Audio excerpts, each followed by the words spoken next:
प्रणम्य शिरसा देवां गौरीपुत्रं विनायकं भक्तावासां स्मरे नित्यमायुक्कामार्थसिद्धये प्रथमं वक्रतुण्डं च एकदन्तं द्वितीयकं तृतीयं कृष्णपिङ्गाक्षं गजवक्त्रं चतुर्थकं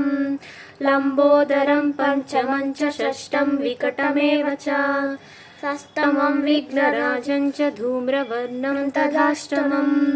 नवमं फालचन्द्रं च दशमं तु विनायकं गणपतिं द्वादशं तु गजाननं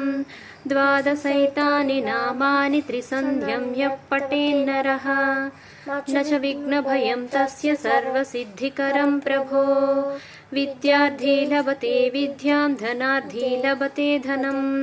पुत्रार्थी लभते पुत्रान् मोक्षार्थी लभते गतिं